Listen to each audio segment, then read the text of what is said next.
episode of Grassroots Racer, we are going to talk to a man who does a series called Full Course Yellow after his interviews with drivers, and he does some chats all about motorsport on Channel 31. So with that, I present Brett Ramsey. Good, and how are you? I'm good. Yourself, Brett? So it's awesome to have you on today, Brett. Let's first talk about how your show In Pit Lane first got off the ground. Oh, look, it's a really, really long story that has to do with sort of, my health situation. I have a medical condition going back, which I won't go into too much details because it's all very complicated and sad and all the rest of it. So basically, I was coming out of rehab with the rehab centre, waiting after some physio, and was catching the bus back home, and there was a sign on the bus shelter saying, have you ever wanted to make your own television show? And it was advertising a new thing called Optus Vision, which is Optus Vision was set up to be a sadly ill-fated attempt to give some competition to Foxtel. Unfortunately, it didn't last, but one thing that came out of it was that they had some studios down here in South Melbourne, and they wanted local content. And they were looking, so I rang them and said, look, I've got a background in film and television, haven't done it for a while, but I don't want to, I'm not in a position to do anything full-time right now, and I wanted to do television, but I probably wanted, the first thing I wanted to do was probably a comedy program, a sketch comedy show, but the problem with a sketch comedy show, as anybody who's watched Australian sketch comedy would know, is that you need a lot of good writers, you need a lot of time, you need to edit them, you need to rehearse them, then you need to go back and re-edit them and rewrite them, and you need very talented people to perform them. And when it's something that involves no money, it's pretty hard to do. So I was thinking about what sort of other show? Where's there's a lack in the market? And at the time, remember this is before the internet became mainstream. It was a case of as a racing fan, as a motorsport fan, there's not a show that caters for local motorsport. Like I'd go to a state round and think, and see all the great racing and see all of the big fields and all the different and interesting cars, and think, why isn't this on television? Why is it just this? Why is it always just the touring cars as they were there, sort of, before they became supercars? Why do we just see one form of racing all the time? This is like the old days, going back with sports sedans and Formula V and Formula Ford and sports cars and all the rest of it. So I put a proposal to them and said, I'd like to do a weekly motorsport news show. There simply nothing like that existed in Australia then, and to an extent still doesn't. I mean, there are podcasts, like yourself there, but as in we are, as a hashtag, we are not a podcast, we're a television show. And I think that's the thing that some people nowadays don't sort of realise, is that In Pit Lane is the longest running motorsport show on Australian television, and we're into our 25th year now. It's produced usually under normal circumstances, it's produced in a television studio, a proper television studio, and so that's where it all sort of started. It started on Optus Vision, then Optus Vision got shut down, and we were looking for some. Lots of people said, we'd like to see the show keep going. We had quite a few loyal viewers and a crew that were interested in rolling on. And so we approached Channel 31 and said, would you be interested? And at first they said no, but they gave us a bit of a start, and they got such a huge reaction. We actually did one live show. They had a subscriber-thon to try and raise money for 31. And even though we hadn't been there long, we raised more money than any other program by a huge amount. And they sort of rang me the next day and said, listen, if you guys want to keep going, we'd be going live. We'd be happy about that. Yeah, so you've done very good to continue the show on throughout the years. And like you told me, your passion started young for a motorsport fan. Where do you think, you really felt like it took off the ground after that? Like, when did you feel like it was a really good idea? Well, it was probably once we got to Channel 31. I mean, because obviously Optus Vision didn't have many viewers. So it was like a podcast, really. I mean, before there was such a thing as podcasts, and I mean, and we actually did a podcast. We actually made a podcast version, a separate version of In Pit Lane as a podcast back in 1997, 98. But in those days, nobody knew what a podcast was. It was a brand new thing, and you'd talk to people and say, "Oh, it's like a radio show," but you listen to it on your computer, and they'd sort of look at you sideways and go, "What?" And because it was called podcast, there was a lot of confusion. Everyone thought you had to have an iPod. It was like, "Oh, I don't have an iPod." It's like, no, you don't need an iPod. Well, why do they call it a podcast then? So that took a bit of moving. But once we got on to free-to-air television, and I started to walk around, and people were stopping me in the streets and when I'm at shopping centres and all the rest of it, and saying, "Oh, excuse me, mate, you're the guy who does the Pit Lane show on Channel 31." And it's like, "Oh yeah, no, people are watching it." And we sort of found out, further down the track, a lot more people were watching it than we thought. I thought we probably had 5,000 or 6,000 viewers, and we later found out that at that time we were sort of averaging well over 50,000 viewers a week, and we were peaking. So when we got the ratings, there were weeks when if we had sort of a supercar driver on or something like that, a big name, that we would get sort of, I think our peak was about 92,000 viewers for one show. So back then there were only the 5 stations, so it was much easier to get a big audience back then. But it really that's where it really took off, and you went, a lot of people are watching this. So but it's been a struggle. It's been a huge struggle the whole way. It's never even got close to paying for itself. It's predominantly come out of my pocket. We've had some great sponsors over the years who have certainly helped us out, but certainly not to the extent that we could do it the way we would like to do it, in terms of being able to just, go out and get more, shoot more on location, go to places like Winton and, up to Mildura for the drags, and, to Warrnambool and all sorts of places. We just really can't afford that, and we've never been able to afford it, and that's frustrating at the moment. So, especially now, I mean, with the uncertainty because of the COVID thing, sponsors are not exactly thick on the ground, and it's very hard to get them. It's very hard to keep them, and it does. I mean, in real terms, the show costs us around $70,000 a year. So it's not a cheap hobby. Yeah, it's definitely not a cheap hobby. Especially coming from a racer myself, I know my parents do everything to get me out on track, and like you pointed out before we started, these sponsors of mine have been very good to me. You just said how difficult it is to get sponsors and how it's hard to keep them. But would you like to thank anyone that is on board, and would you like to say anything to sponsors who are looking to jump on board? Well, we certainly like to thank you. As at the moment, I mean, we've had really good support over the last couple of years by someone that you would know in Troy Shembry, Nick Shembry's dad, with the Motorsport Fan Zone, which is run in conjunction with the Australian Grand Prix. Now, of course, they did get one last year, and we actually filmed the night before the Grand Prix was cancelled. We went down there and we did a live stream from on stage at Federation Square. And as we were doing the show at the Motorsport Fan Zone, I kept getting little pieces of paper. In fact, Hugh Barter and Angelo Mazuris were our guests on that show, and they'd been at the track all day, and we just kept getting little pieces of paper and messages on our phone coming through going, I don't know whether this thing's going to actually happen, guys. And I'm going, no, they won't cancel it now. And of course, 10 o'clock the next morning, they cancelled it.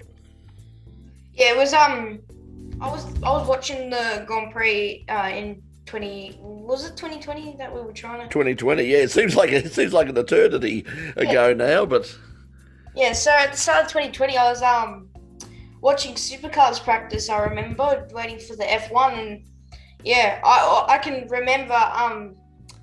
I think after Macaulay Jones brought out the red flag, I didn't think they ever went back out there. Yeah, they got to, I mean, the one bit of trivia, I mean, to keep in the back of your mind for trivia when you're old enough to sort of be going to trivia nights, is there was actually one race at the Australian Grand Prix. There was a Carrera Cup race held, and that was the only race on the Thursday afternoon. They ran that. That was the only race that actually took part. But they had qualifying for supercars, for the S5000s, So they were planning and they were hoping to go ahead, but as the evening wore on and overnight, it became more and more obvious that it simply wasn't going to happen. And it's quite the story. And I imagine that Andrew Westacott from the Australian Grand Prix Corporation, I think that when he finally gives it up, this thing, and he sits down and writes the memoirs, I think that particular chapter will be a very, very interesting read. Yeah. Hopefully Albert Park Grand Prix can go on this year in November, because you know how they put it off.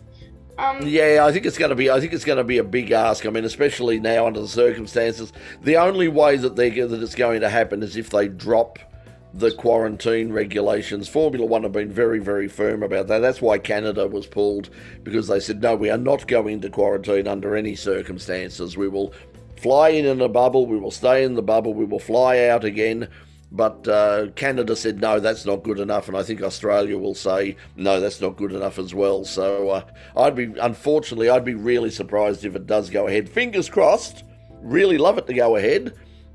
Just found out today Austria is now looking really dodgy as well as a Grand Prix because of the restrictions for people coming in and out of Great Britain. So, yeah, look, unfortunately we're a long way from being out over this thing. I mean, we've had a few weeks where we've just gone, we're back to normal again, and bang, get knocked down again. It's it's frustrating. Yeah, it's definitely frustrating. But I have another question for you, which is a bit of an off topic here, but what is your favourite motorsport category?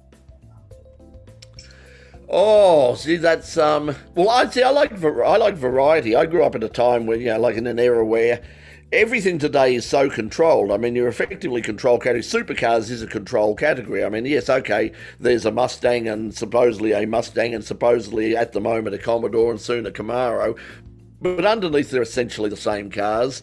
Trans Am TA2, they look brilliant, but underneath they're the same cars. You got lots of one-way series. S5000, fantastic, love them. Same cars. That's why I like things like sports sedans. They're the last bastion of the Australian special.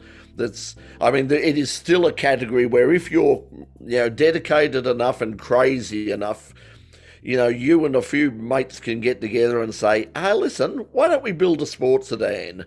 Why don't we take that old, whatever it is, that old Datsun, that old Holden, that whatever it is, why don't we take that and, put a 6-litre Chev engine into it and get some, pull to pieces an old Formula 5000 or a sports car or something, and just basically build it yourself in the backyard sort of thing. And I think that's really great. You see cars like coming up, Liam Hill's Hyundai which will now have a Chev engine in it, and Shane Woodman's BMW, which is a beautiful machine. John Goulet's got a new version of the Audi coming there. So there's lots of really nice cars there. So locally, sports sedans. Internationally, I love Le Mans, so the World Endurance Championship. I've been lucky enough to go to Le Mans a few times now, and I just love big sports cars. So World Endurance Championship and the IMSA North American Sports Car Championship, they excite me as well. Probably my real love though is drag racing. That's what got me interested in this. And if I'm going just as a fan, I'm going to the drags. So my dad's a big fan of drag racing, and if there's any drag racers out there who are at the grassroots level, we're looking for an interview. So I know a driver who races in IMSA. He drives the GTD, I'm pretty sure. Daniel Morad. He's a Twitch. Right, yep. And he's doing very well at the moment. Except he didn't have a crash. His teammate had a crash at Sebring where the Lamborghini behind lost its brake and it went straight into him and sent his teammate to the barrier. So that wasn't too good. Who was your favourite driver to interview? Oh, gee, that's really hard. There's been so many of them. I suppose, in a way, obviously the most memorable one was that last interview we did with Peter. Brocky had been a huge supporter of the show. Brock had a lot to do with the show sort of really taking off, because he came into one of our first shows, and when we were pitching the show, they said, oh, who would you talk to? I mean, a whole bunch of drivers talking about car racing would be boring. And I said, oh, we have people like, name this, name that, and Peter Brock. And, oh, I know who Peter Brock is. Well, Brocky came in and he was brilliant, as always. And it was really strange that as I said on the show last year when we thought we were wrapping up, it was like as if he had some sort of premonition, because I wanted him to come into the show and he was just about to go over to Goodwood. And I said, okay, look, we'll leave it until after Targa West, the rally. And he went, no, I really want to come in this week. Can we just do it a little bit earlier so I can get home and get some sleep before I shoot off to Goodwood? And we said, for you, Brock, anything. So we taped a special show earlier in the night. We got some people come in. We managed to get to the studio, and we just brought him in and we spoke to him for half an hour, and we spoke about things apart from his career and what he was doing at Goodwood and all the rest. We spoke about his love of nature and his love of art. He was a very talented artist, a great painter, and was getting very heavily involved into sculpture as well. And fascinating guy, really very complex man. He was terrific. Murray Walker was brilliant. Who unfortunately passed away recently. He was good. So many people over the years have been very, very lucky. Stirling Moss was another. It'd be a bit like, me interviewing Stirling Moss would be a bit like you in sort of 45 years' time, sort of sitting down in a studio somewhere and saying, my special guest tonight is Lewis Hamilton. It's he was a legend. He was someone that I sort of looked at. You'd hear about Stirling Moss, you'd read about Stirling Moss, and suddenly there we were in a room, just me, a cameraman, and Stirling Moss, and chatting for half an hour like we're doing now. It was brilliant. Really having someone like Stirling Moss on, Peter Brock. I couldn't believe what it'd be like having someone like that on my show, but I just can't believe that you had people like that on your show. Yeah, we've been really lucky. I mean, sort of over the years. It is hard, as you're probably finding out yourself. The problem that we have with motorsport is it is very hard to get guests. I mean, we do other shows on RMI TV through Channel 31, and we've done football shows, and it's so much easier to work with them. They understand media better. If we want someone to come into a football show, we ring, say, the Collingwood Football Club, we ring their media manager and say, hey, can we get Scott Pendlebury on the show? And they went, oh, look, no, Scott's busy, but hey, how would you like? And they will find someone else, and they will go out of their way to get someone on, because they know how important media is. I spend probably 70% of my time now in terms of doing the show just chasing up guests to try and get them to come into the studio and promote their sport and promote their sponsors, because, I don't want to be in front of a camera, mate, and, it's just, it's a bit short-sighted, and it doesn't do the sport any good as well. Because if you want to get it out there, and we've certainly got an audience out there of people who watch, and a lot of them are people who aren't hardcore motorsport fans. They get a lot of people, a lot of women in particular for some reason, who come up and say, oh, I didn't know anything about that young Craig Lowndes. What a nice young chap he is. And they're the things that we can do that the regular television doesn't do. The point of my show, I guess, or podcast, is to show a bit more of grassroots level racing. And I don't think you're too much of a grassroots level guy after chatting to you, but it's really good to be doing this show and have guests. But I really do have to thank Mike Jacobson, because he put me on to especially you and a couple other people, so it's been really good. You did tell me you were very busy, so I really appreciate you having you on tonight, and I'll try and tune into that live stream tonight. Pit Lane, 9 o'clock every Thursday night on C31 Melbourne and Geelong. And straight afterwards on the In Pit Lane YouTube channel and Facebook page, we have a thing called Full Course Yellow, which is just a few of us getting together, and having a chat about the week in motorsport. And boy, have we got a lot to talk about this week. I wish you the best of luck for tonight. It's been awesome having you on. And I'd like to quickly thank everyone who supports me, including my sponsors and the viewers. And drive fast and take chances, everyone. Thanks, Ayrton. Thank you so much, Brett, for that.